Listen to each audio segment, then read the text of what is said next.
So hi అండి, good morning.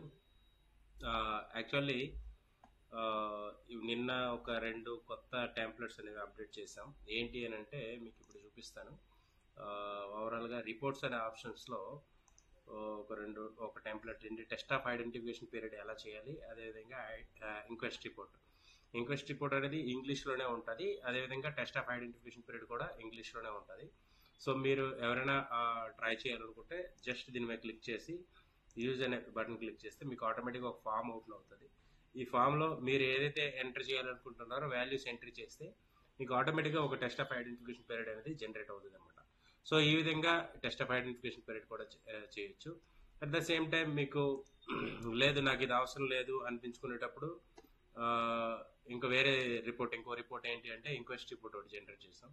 So inquest report మీద రిపోర్ట్స్లో inquest report మీద క్లిక్ చేసి ప్రాంప్ట్ మీద క్లిక్ చేసి యూజ్ అనేది క్లిక్ చేస్తే మీకు డైరెక్ట్గా ఒక ఫామ్ ఓపెన్ అవుతుంది.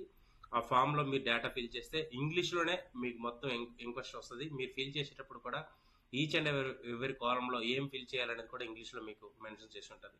సో చాలా ఈజీగా మీరు చేయొచ్చు అనమాట. దీన్ని బేస్ చేసుకుని చాలా ఈజీగా చేయొచ్చు. ఒక 26 కాలమ్స్ ఇంక్వెస్ట్ని ఇంగ్లీష్లో టైప్ చేయడం అంటే అంత సింపుల్ పని అయితే ఏం కాదు.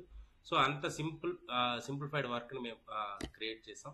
సో నెక్స్ట్ వచ్చేటప్పటికి డిఫరెంట్ టైప్ ఆఫ్ ప్రాంప్ట్స్ అనేది క్రియేట్ చేసాం. కేస్ డైరీలో కొత్తగా అట్రాసిటీ కేసు ఒకటి, రేప్ కేసు ఒకటి, at the same time excise 379, 337, 324, 307, 300 అంటే మర్డర్ కేసు ఒకటి. సో ఇలా ఇది ఎవరైతే ఇవి యాడ్ చేసాం, ఎవరైతే నేర్చుకోవాలనుకుంటే వాళ్ళకి ఇది ఒక బెటర్ ఆప్షన్ టూల్ అనమాట. సో ఈ టూల్ని ఎంత ప్రాపర్గా యూటిలైజ్ చేసుకుంటే అంత మంచి స్టాండర్డ్స్ అయితే మనకి ఇంప్రూవ్ అవుతాయి. ఇది కంప్లీట్లీ కొలాబరేటెడ్ విత్ అంటే దీంట్లో చాట్ జీపీటీ వర్క్ చేస్తుంది. బట్ చాట్ జీపీటీకి దీనికి ఎటువంటి సంబంధం ఉండదు. ఇది ఏంటంటే ఇంటర్నల్గా కనెక్షన్ పెట్టేసి వర్క్ చేస్తుంటుంది. కాబట్టి మీ పర్సనల్గా కావాలంటే పర్సనల్గా యూజ్ చేయొచ్చు, లేదంటే వర్క్ స్పేస్ అంటే కొలాబరేటివ్ వర్క్ స్పేస్లో కావాలన్నా యూజ్ చేసుకోవచ్చు అనమాట. సో ఈ విధంగా ఉంటుంది. ఓకే, మీకు ఇంకేదైనా డౌట్ ఉంటే కామెంట్ చేయండి. Thank you to all.